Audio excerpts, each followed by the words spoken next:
우리 꿈과 사랑의 찬양대 귀한 찬양 감사합니다. 찬양대가 찬양하지만 우리도 함께 찬양하는 거죠. 이들의 찬양과 함께 하나님 앞에 영광의 박수를 올려드립시다. 감사합니다. 오늘 함께 나눌 하나님의 말씀은 마태복음 2장 13절로 23절까지의 말씀입니다. 마태복음 2장 13절로 23절까지의 말씀을 저와 한 절씩 교독하도록 하겠습니다.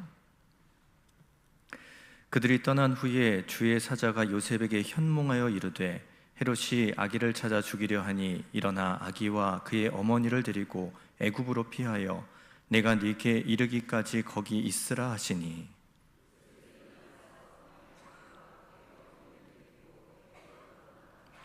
헤롯이 죽기까지 거기 있었으니 이는 주께서 선지자를 통하여 말씀하신 바 애굽으로부터 내 아들을 불렀다 함을 이루려 하심이라.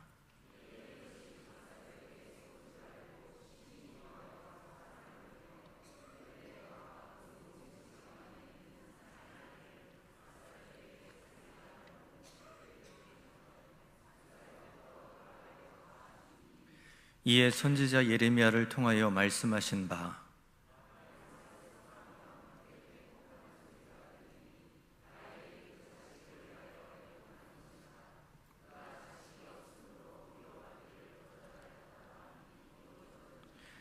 헤롯이 죽은 후에 주의 사자가 애굽에서 요셉에게 현몽하여 이르되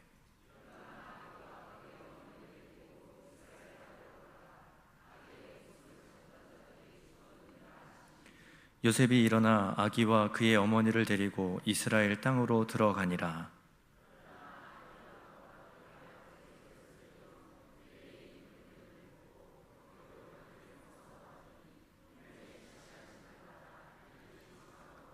함께 읽습니다. 나사렛이란 동네에 가서 사니 이는 선지자로 하신 말씀에 나사렛 사람이라 칭하리라 하심을 이루려 함이로라. 아멘. 우리는 수요일마다 마태복음의 말씀을 함께 나누고 있습니다. 이 마태복음을 포함해서 마가복음, 누가복음, 요한복음은 모두 예수님의 이야기를 기록하고 있습니다. 그래서 예수님이 곧 복음이기 때문에 이 네 개의 책을 가리켜서 사복음서라고 그렇게 표현하는 것이죠. 그런데 각각 책마다 이 네 개의 책이 예수님을 인식하고 그렇게 표현하는 내용이 조금씩 틀립니다. 관점이 틀린 거죠.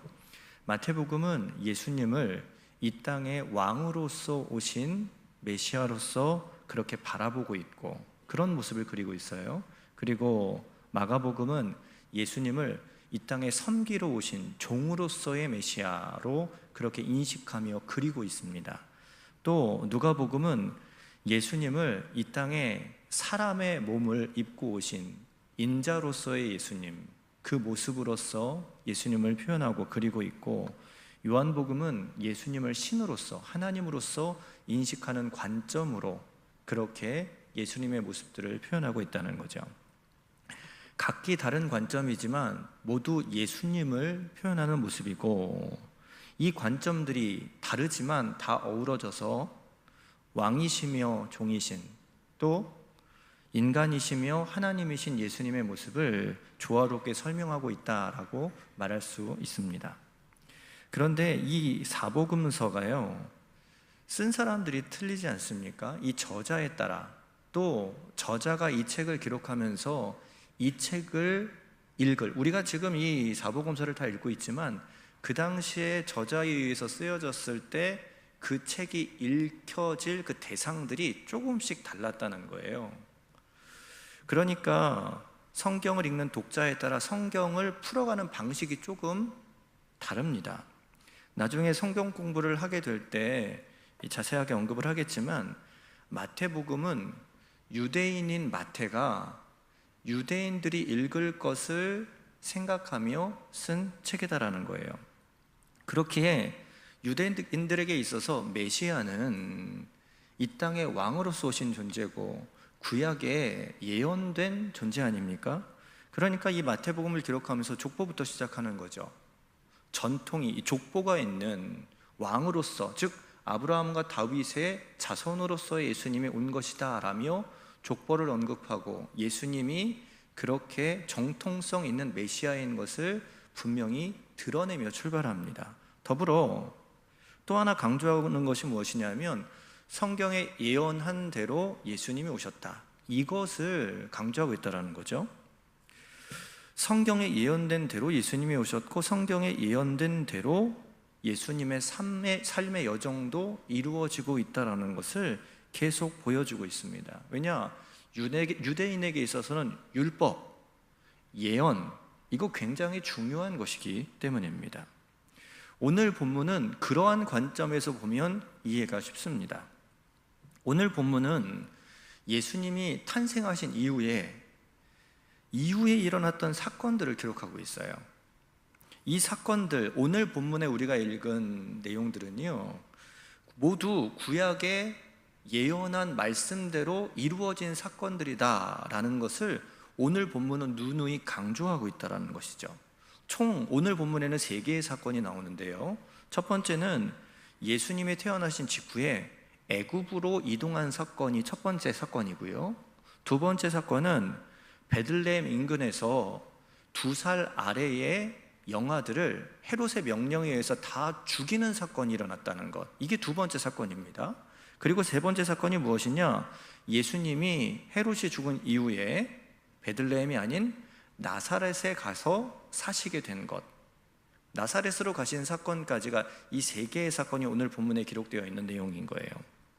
그런데 이 3개의 내용들이 다 구약에 예언된 내용들이 이루어졌다, 이것을 오늘 본문은 강조하고 있다는 겁니다. 이 사건들을 하나하나 살펴보도록 할게요. 가장 먼저 일어난 사건은 예수님이 애굽으로 이동하신 사건이에요. 이것이 13절부터 15절까지 기록이 되어 있는데요, 오늘 본문 13절에 보면 이렇게 기록이 되어 있습니다. 그들이 떠난 후에 주의 사자가 요셉에게 현몽하여 이르되 헤롯이 아기를 찾아 죽이려 하니 일어나 아기와 그의 어머니를 데리고 애굽으로 피하여 내가 네게 이르기까지 거기 있으라 하시니. 꿈에 천사가 나타나서 요셉에게 애굽으로 가라라고 말해주는 장면 아닙니까? 그런데 그 이유는 헤롯이 지금 태어나신 아기 예수를 찾아서 죽이려 하기 때문이다, 이 천사가 친절히 설명해 줍니다. 헤롯은 왜 아기 예수를 죽이려 했을까요? 헤롯은 에돔 사람이거든요. 로마의 후원으로, 로마의 지원으로 유대 땅의 왕으로서의 역할을 감당하고 있습니다. 그런데 유대인들은 에돔 사람인 헤롯을 왕으로는 세워졌지만 존경하거나 왕으로 인정하지 않는다는 거죠. 그러니까 누군가가 로마의 힘을 힘입어서 자기를 밀어내고 왕의 자리로 들어오면 어떻게 하나, 혹시 유대인들이 폭동을 일으켜서 자기에게 반기를 들어서 자기를 밀어내면 어떡하나, 여러 걱정들이 에돔 사람인 헤롯에게는 있었던 겁니다. 그런 걱정과 불안함이 있는 상황에서 동방 박사들이 찾아와서 유대인의 왕이 났다라고 말을 하니까 이거 얼마나 마음이 불안하고 신경이 곤두섰겠습니까?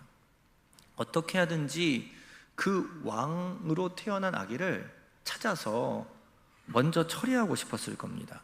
그런 의도로 동방 박사들이 떠나갈 때에 왕이 태어난 곳을 알려달라, 나도 가서 경배하겠다라고 그렇게 동방 박사들에게 요구한 겁니다. 그런데 천사는 헤롯의 그 마음과 중심을 알고 있었기 때문에 동방 박사들에게 헤롯을 피해서 헤롯에게 가지 않고 자기의 집으로 돌아갈 것을 말하였고, 그렇게 동방 박사들은 돌아갔죠. 그리고 오늘 요셉에게도 애굽으로 피신해 갈 것을 요구하고 있던 것입니다. 그런데 이 사건이요, 오늘 분명히 15절 말씀에는 선지자의 예언을 이루기 위함이었다, 이렇게 표현하고 있죠. 15절입니다. 헤롯이 죽기까지 거기 있었으니 이는 주께서 선지자를 통하여 말씀하신 바 애굽으로부터 내 아들을 불렀다 함을 이루려 하심이라. 애굽으로부터 내 아들을 불렀다라는 선지자의 예언이 있었다는 겁니다. 그 예언이 어디 있냐면요, 호세아 11장 1절에 있더라고요. 호세아 11장 1절에는 이렇게 기록합니다. 이스라엘이 어렸을 때에 내가 사랑하여 내 아들을 애굽에서 불러냈거늘. 이 말씀이 인용이 된 거다라는 거예요. 그러니까 이 이스라엘은 누구를 예언한 걸까요? 호세아 시절에 이스라엘이었을 때 내가 사랑하여 애굽에서 불렀다. 이거 예수님이다라는 거죠. 예수님이 어려움 가운데 애굽으로 가게 되셨고 애굽에서 어려움을 겪으셨다라는 것을 분명히 보여주는 겁니다. 애굽으로 가는 길은 아기 예수님에게는 굉장히 힘든 일일 겁니다. 예수님만이 아니겠죠. 막 출산한 마리아에게는 참 힘든 여정이었을 겁니다. 요셉도 갓 태어난 아기를 데리고 막 출산한 아내를 데리고 애굽이라는 곳으로 떠난다는 것은 참 쉽지 않은 어려운 일입니다. 당시에 다른 나라에 가서 사는 것, 이거 쉬운 일 아니었거든요.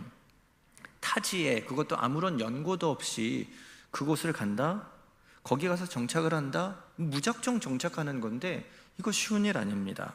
지금도 어려운 일인데 그 시대에는 오죽했겠습니까? 그런데 천사는 가라고 하죠.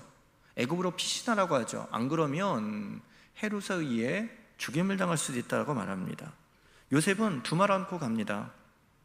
그런데 그렇게 이루어진 사건이 지나고 보니 호세아 선지자의 말을 이루는 사건이었다라는 거예요. 예언이 이루어지기 위해서 내가 이 일을 해야 한다, 이것을 요셉이 안 게 아닙니다. 그냥 갔더니 나중에 보니 이것은 선지자 호세아의 예언을 이루려 하시는 하나님의 일하심이었다라는 것을 나중에 알게 되는 것이죠. 이것이 첫 번째 사건입니다. 두 번째 사건은 베들레헴 인근에서 2살 아래 영아들이 다 죽게 되는 사건인 것이죠. 오늘 본문 16절에는 이렇게 기록합니다.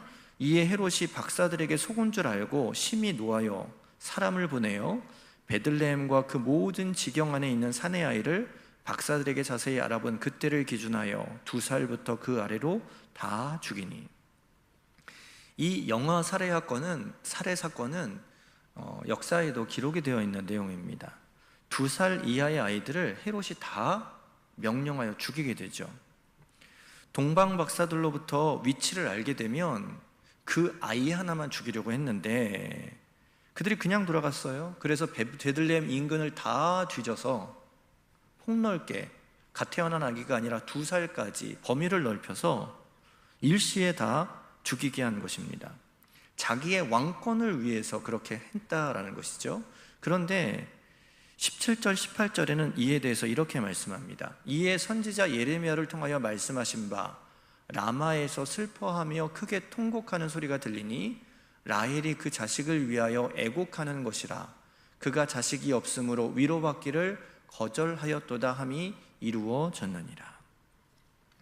지금 어떤 선지자의 말씀이 이루어졌다, 예레미야의 선지자의 말씀이 이루어졌다, 그 예언이 지금 여기에 인용이 되고 있다는 거죠. 이것은 예레미야 31장 15절의 말씀을 인용한 건데요, 이 내용이 이렇습니다. 여호와께서 이와 같이 말씀하시니라. 라마에서 슬퍼하며 통곡하는 소리가 들리니 라헬이 그 자식 때문에 애곡하는 것이라. 그가 자식이 없어져서 위로받기를 거절하는도다. 여기서의 라헬은요, 이스라엘의 어머니로서의 개념으로 표현된 그런 말입니다. 이스라엘이 바벨론으로 끌려갈 것을 예언하는 것이 예레미야의 사명이었거든요. 그런데 그것은 반드시 이루어질 사건입니다. 물론 그 이후에는 회복을 약속하시고 그 회복을 약속하신 것처럼 바벨론에 멸망하고 끌려갔다가 돌아오지만요, 끌려가기 때문에 반드시 이루어지는 일이기 때문에 끌려가며 우는, 통곡하는 그런 소리가 들린다는 겁니다. 마치 자식을 잃은 슬픔과 같은 그 무엇도 위로가 되지 않는 단장이 끊어지는 것 같은 그런 아픔의, 그런 고통의 신음의 소리, 울음소리가 만들어진다는 것이죠. 자식을 잃은 슬픔, 이거 어떤 슬픔과 비교할 수 있겠습니까? 차라리 내가 죽으면 죽었지 하는 심정으로 그 슬픔, 그 상황을 애통해 하는 것이죠. 그런 슬픔의 소리가 베들레헴에 지금 들리고 있다는 겁니다. 이 라헬이 에브랏에서 장사됐다라고 성경을 기록하고 있는데, 이 에브랏이 바로 베들레헴이에요. 그런 곳에서 예수님이 태어나셨고, 지금 그 곡하는 소리가 지금 이 예언처럼 베들레헴에 울려 퍼지고 있다라는 겁니다. 그리고 그곳에서 예수님은 피신하시게 된 것이죠.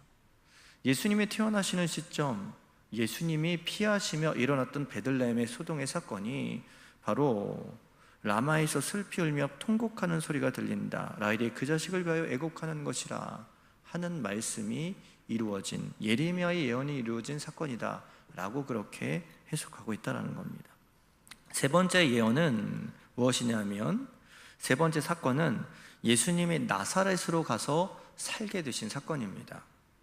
이번에도 천사가 꿈에 요셉에게 나타나서 말씀하죠. 20절에는 말씀합니다. 일어나 아기와 그의 어머니를 데리고 이스라엘 땅으로 가라. 아기의 목숨을 찾던 자들이 죽었느니라 하시니. 아기의 목숨을 찾는 자가 누굽니까? 헤롯 대왕 아닙니까? 헤롯이 죽었다는 겁니다. 그러니까 이스라엘로 가라라고 천사가 요셉의 꿈에 나타나서 명령한 것이죠. 이에 요셉이 이스라엘로 돌아갑니다. 이스라엘로 돌아가요. 그런데 문제가 생겼어요.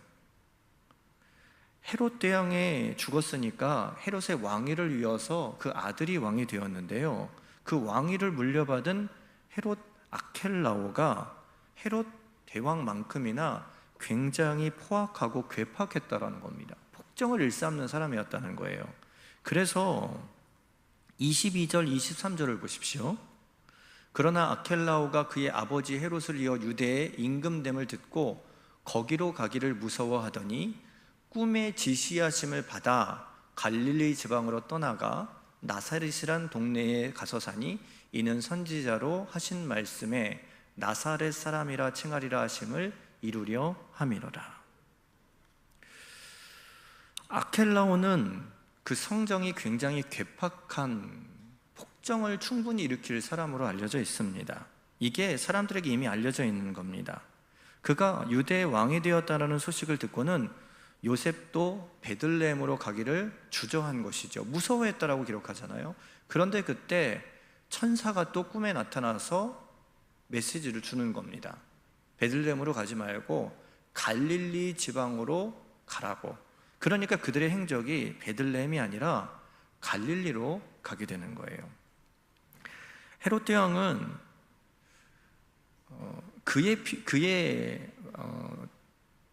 헤롯 대왕을 피해서 지금 예수님이 애굽으로 떠나갔는데, 그 아들이 왕위를 물려받았다고 거기에 통치를 피해서 간 곳이 갈릴리다. 그럼 이스라엘이 아닌 것 아닌가라는 생각이 들 수 있는데요, 여러분, 헤롯 대왕은 자신의 아들들에게 유대 지역을 나누어 주었어요. 지도를 한번 좀 띄워봐 주시겠어요? 이거를 네, 보이세요? 네. 지금 헤롯 대왕은요, 아들 3명에게 땅을 나눠준 거예요. 유대 지역을요. 지금 초록색으로 되어 있는 부분이 헤롯 아켈라오가 통치하는 지역이고요, 그리고 노란색으로 되어 있는 부분이 헤롯 안디바가 통치하는 땅입니다. 그리고 헤롯 빌립이 통치하는 지역이 저 오른쪽 위에 있는 이두레 지역, 분홍색으로 되어 있는 지역이고요, 대가볼리는 로마가 직할로 다스리는 곳인 거예요. 여기가 그렇습니다. 지금 3명의 헤롯이란 이름을 가진 안디바, 아켈라오, 빌립이 있는데, 이들이 모두가 다 헤롯 대왕의 아들인 거예요. 이 헤롯 대왕의 아들에게 나눠서 통치를 한 게 한 거죠. 그러니까 이 3명을 성경에서는 분봉왕이라고 표현을 하는 거예요. 헤롯 아켈라오가 통치하는 지역 유대 땅 안에 예루살렘에 있고 베들레헴이 있는 거죠. 그러니까 애굽은 유대 한참 밑에 있거든요. 애굽에서 살다가 천사의 현몽, 천사가 꿈에 나타나 이야기하는 것을 듣고 이스라엘 지역으로 돌아오는데, 이스라엘 지역에서도 아켈라오가 통치하지 않는 유대와 사마리아를 넘어서 갈릴리 지역의 나사렛으로 그렇게 옮겨가서 살게 되는 겁니다. 이제 내려주시면 되겠어요? 그런데 이렇게 옮겨간 것이 천사가 이끄는 모습인데, 이것을 성경은 뭐라고 표현하냐면 이것은 선지자로 하신 말씀에 나사렛 사람이라 칭하리라 하심을 이루려 했다라고 성경은 기록하고 있습니다.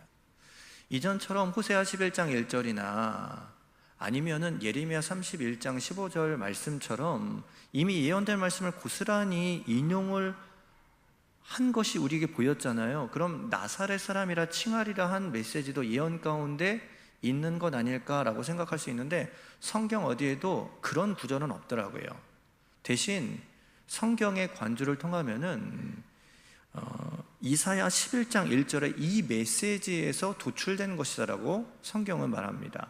어떤 말이냐? 이새의 줄기에서 한 싹이 나며 그 뿌리에서 한 가지가 나서 결실할 것이요, 이 예언이 인용이 되어서, 이 예언이 응하게 되어서 예수님이 나사렛에서 자라게 됐다, 나사렛 사람이라 칭하게 되었다라고 표현을 하고 있다는 것이죠. 그런데 여러분, 지금 이사야 11장에 나타난 이새의 줄기에서 한 싹이 나며 그 뿌리에서 한 가지가 나서 결실할 것이요, 여기서 한 가지가 바로 예수님을 지칭하는, 예언하는 표현인 거예요. 그런데 이 한 가지, 가지라는 표현이요, 히브리어로 뭐라고 표현하냐면 네체르라는 단어를 쓰고 있거든요. 이 네체르라는 이 단어의 뜻이 볼품없다라는 뜻을 가지고 있습니다. 그런데 이 네체르라는 단어가, 이 말이 음이 좀 변해서 나사렛이라는 이름이 된 거예요. 그러니까 나사렛이라는 동네는요, 이름처럼 뜻처럼 볼품없는 동네인 거예요. 그래서 사람들도 나사렛 출신이라 그러면 업신여겼습니다. 무시했습니다. 예수님의 제자들을 부를 때 빌립이라는 제자가 나다나엘에게 가서 예수님을 소개할 때 예수님을 나사렛 출신이라고 표현을 했단 말이죠. 그런데 그때 나다나엘은 나사렛에서 무슨 선한 것이 나겠느냐라고 나사렛을, 그리고 나사렛 출신 예수님을 무시하는 발언을 했어요. 볼품없는 시골 마을이기 때문입니다. 그러니까 나사렛 사람이라고 하면 거의 경멸한 표현이다라는 것이죠. 그런데 그곳으로 요셉은 정착을 하게 된 것이고, 이것은 나사렛, 네체르, 한 가지의 이름을 갖고 있는 이새의 뿌리에서 난 예수님을 예언한 사건이다라고 성경은 그렇게 표현하고 있고, 이 예언을 이루기 위하여서 나사렛으로 옮기게 하신 것이다 라고 성경은 말씀하고 있다라는 겁니다. 여러분, 이 세 개의 사건들은요, 모두가 다 구약의 예언의 사건들과 맞물려 돌아가는 거예요. 그렇기 때문에 족보를 통하여 드러낸 예수님은 다윗의 자손이라는 약속된, 하나님과의 언약 가운데 약속하신 혈통으로서의 왕, 메시아인 것을 드러낸과 동시에 오늘 사건들을 통하여서 구약의 예언의 메시지에 부합하는 메시아로서 예수님을 계속 입증하고 드러내고 있다라는 겁니다. 마태는 그런 의도로 성령의 감동으로 그것을 적어내고 있다라는 것이죠. 그런데 여기서 우리가 한 가지 꼭 짚고 넘어가야 할 부분이 있습니다. 이 세 개의 예언이 지금 예수님의 태어나심과 오고 가는 일들 가운데 다 성취되고 이루어지고 있는데, 이 예언이 다 이루어지는 사건들 가운데 누구의 역할이 가장 컸을까요? 바로 요셉의 역할이 컸다는 거죠. 요셉의 역할이 컸습니다. 요셉은 오늘 우리가 읽은 본문 중에서 3번이나 꿈에서 천사의 메시지를 듣는 거예요. 13절에서는 애굽으로 떠나라는 천사의 메시지를 받은 거고요. 그리고 19절에서는 이제 헤롯이 죽었으니까 이스라엘로 돌아가라는 메시지를 받은 겁니다. 그리고 22절에 보니까 아켈라오가 있는 그 유대, 이 베들레헴으로 가지 말고 갈릴리 지방으로 가라는 메시지를 천사를 통하여 듣게 되는 거죠. 이 3번의 메시지를 듣는 겁니다. 이미 앞서 요셉은 약혼한 마리아가 아이를 가졌다는 소식을 듣고 가만히 끊고자 했을 때 천사가 나타나서 남자를 통해서 난 게 아니라 성령을 통해서 잉태한 것이니까 그 마리아를 데리고 와라 라는 천사의 메시지를 들었고 그대로 순종했습니다. 그렇기 때문에 예수님이 그 가정에 요셉과 마리아의 아들로서 태어난 것 아니겠습니까? 이미 요셉은 그때 순종한 경험이 있는데 그 이후에 천사가 나타난 그 사건마다 요셉은 순종함으로 그 말씀, 메시지에 반응했다라는 것이죠. 오늘 읽은 14절을 보십시오. 요셉이 일어나서 밤에 아기와 그의 어머니를 데리고 애굽으로 떠나가. 여러분, 자고 있는 꿈에 갑자기 천사가 나타나서 요셉에게 말한 거예요. 애굽으로 피신하라고요. 헤롯이 죽이려고 한다고요. 그랬더니 요셉이 어떻게 했어요? 일어나서 밤에 아기와 그의 어머니를 데리고 애굽으로 떠나가. 내일 아침 간 게 아니고요, 잠 더 푹 잔 다음에 간 게 아니고요, 눈 떴을 때, 그것을 깨닫고 들었을 때 그 즉시 일어나서 밤에 말씀을 들은 그 즉시 아기와 그의 어머니를 데리고 애굽으로 떠나갔다는 거예요. 즉시 떠난 거예요. 이거 쉬운 일 아닙니다. 몸을 푼 지 얼마 안 된 아내인데, 갓 태어난 핏덩이 같은 아기인데 이 아기를 데리고 먼 길을 떠나는 거예요. 가까운 길도 아니에요. 국경을 넘어서는 일이잖아요. 가는 길, 가는 차편, 뭐 좋은 수단이 있는 것도 아닙니다. 걸어가야 했을 것이고 좋은 길도 아니었을 것이고 게다가 먼 길이었을 텐데, 그럼에도 불구하고 요셉은 즉시 움직였다라는 거예요. 여기만이 아니에요. 세 번째 사건인 애굽에서 이스라엘에 들어갈 때에도 나사렛으로 갔단 말이죠. 아까 지도가 보았죠. 애굽에서 유대 베들레헴은 가까워요. 그나마 좀 가까워요. 그런데 갈릴리 지역의 나사렛은 한참 가야 되는 길인 거예요. 그럼에도 불구하고 요셉은 그 먼 길을 순종하며 올라갔다라는 것이죠. 즉시 올라갔고, 멀리 가는 길, 힘든 그 길, 요셉은 순종함으로 즉시 움직였다는 거예요. 평소에 요셉이 하나님의 말씀에 순종하는 훈련이 되어 있지 않았다면 절대로 요셉의 행동은 이루어지지 않았을 것입니다. 그의 순종하는 자세, 특별히 하나님의 말씀이 주어졌을 때, 그것이 하나님의 메시지인 것을 명확히 알았을 때 즉시 움직이고 불평하지 않고 그 먼 길마다 앉지 않고 달려가는 열심히 있는 순종의 모습이 있었기 때문에 예언이 응하게 되는 과정이 만들어질 수 있었던 것이고, 예수님이 이 땅에 오신 메시아가 메시아 되셨다라는 것을 사람들한테 증언할 수 있는 그런 메시지들이 만들어질 수 있었던 것입니다. 여러분, 하나님의 말씀은 분명히 이루어집니다. 그렇죠. 구약의 예언이 지금 예수님의 하나하나의 행동들을 통하여서 이루어졌으니까요. 그런데 그 이루어짐의 역사들, 하나님은 분명히 이루시지만 그 이루시는 과정 가운데 언제나 하나님은 순종하는 사람들을 통하여서 하나님의 일들을 이루어 가신다라는 겁니다.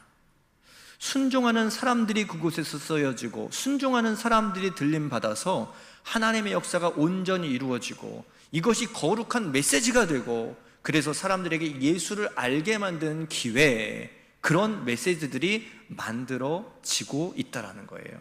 오늘 성경은 그것을 보여주고 있는 것 아니겠습니까? 우리의 삶에 하나님의 메시지는 언제나 말씀을 통하여 우리 가운데 주어집니다. 오늘도 하나님은 하나님의 약속, 우리를 향한 약속들을 향하여 일하시고 그것들을 이루시고 그 메시지를 성취케 하시는 그것을 향해 오늘도 우리를 이끌고 가실 것입니다. 그런데 그 역사, 그 하나님의 성취는 누구의 손으로 완성되느냐? 분명 하나님이 이루시겠지만 순종하는 사람들을 통하여 그것은 이루어진다라는 것입니다. 오늘도 하나님은 여러분들을 향하여 축복을 약속하시지 않으셨습니까? 하나님은 여러분들에게 주신 분명한 메시지들이 있지 않습니까? 그 메시지, 그 언약, 그 축복의 이야기들이 오늘 내가 순종하며 즉시 엎드릴 때, 그 말씀 앞에 순종하며 힘들지만 어렵지만 그것을 따라 한 걸음 한 걸음 걸어 나갈 때, 오늘 그 하나님의 역사는 우리의 삶의 현실이 되고 하나님이 성취하시는 역사가 이루어지며 오늘도 그것은 우리의 간증이 될 것이다 라는 겁니다. 여러분, 하나님 말씀 앞에 순종하십시오. 순종하는 하나님의 사람들이 될 때 여러분들은 하나님의 놀라운 성취의 역사를 경험하게 될 것입니다. 순종을 말하면 여러분들이 꼭 오해하는 부분이 있습니다. 사람에게 순종하라는 요구로 이해하는 것입니다. 사람에게 순종하는 것이 아니라, 사람에게 순종하라는 것이 아니라 하나님 말씀에 순종하시라는 겁니다. 사람에게 순종할 일이 있으면 꼭 기도해 보십시오. 이것이 하나님의 말씀에 합당한 일인지, 하나님께서 원하시는 것인지 꼭 물으십시오. 설사 강단에 선 저의 말이라 할지라도 꼭 점검하십시오. 사람의 감정으로 혹시나 하나님의 말씀을 이용하고 있는 것은 아닌지, 언제나 하나님의 말씀으로서의 그 명령, 요구, 분별하여 순종하십시오. 요셉은 하나님의 말씀에 순종하는 사람이었습니다. 그러니까 즉시 움직였고 하나님께서 원하시는 일들을 행하였습니다. 그러니까 요셉을 통하여 움직이는 그 순종의 일들이 지나고 보니 하나님이 약속하신 메시지가 이루어진 것이었더라. 하나님께서 구약에 예언한 메시아를 향한 예언이 이루어진 사건이었더라. 오늘 그것을 위해서 달려간 건 아닙니다. 나는 그냥 순종했을 뿐입니다. 그런데 지나고 보니 하나님께서 약속하신 그 메시지, 구약의 선지자를 통하여 선포하신 메시지가 이루어진 사건이었다라는 거예요. 여러분, 우리가 순종하다 보면 하나님 내가 이것을 이루기 위해서 순종합니다가 아니라 주님 말씀하셨으니 그냥 순종합니다 라고 나아가다 보면 어느샌가 하나님이 약속하신 것이 이루어진 것을 보게 될 것입니다. 어느샌가 순종하며 나아가다 보면 하나님의 축복이 이렇게 이루어졌구나를 경험하게 될 것입니다. 그때 여러분들의 신앙은 얼마나 기쁨과 환희로 가득 차겠습니까? 오늘 요셉을 통하여서 그런 축복의 예언의 성취가 이루어졌고 하나님의 놀라운 일들이 나타남이 그에겐 영광이고 기쁨이 되었을 것입니다. 오늘도 분명 순종하는 삶은 힘듭니다. 그렇죠. 밤에 일어나야 되니까요. 일어나서 애굽으로 떠나야 하니까요. 생판 모르는 곳에 가서 살아가야 하니까요. 거기를 떠나서 원래 있던 편한 베들레헴으로 가고는 싶은데 거기가 아닌 나사렛 먼 곳으로 가야 하니까요. 그런데 순종했더니 하나님의 놀라운 기적과 하나님의 놀라운 축복의 약속은 그때 성취되더라. 오늘 본문은 분명히 이루시는 하나님의 사건과 더불어 그 사건이 이루어지는 과정 속에서 요셉의 역할, 또한 우리가 쫓아가야 할 모습을 분명히 보여주고 있다는 겁니다. 하나님의 말씀 앞에 순종합시다. 오늘도 그래서 걸어가는 그 길에 하나님의 역사를 누리는 우리 모든 여주의 교우들이 되실 수 있기를 주님의 이름으로 간절히 축복합니다.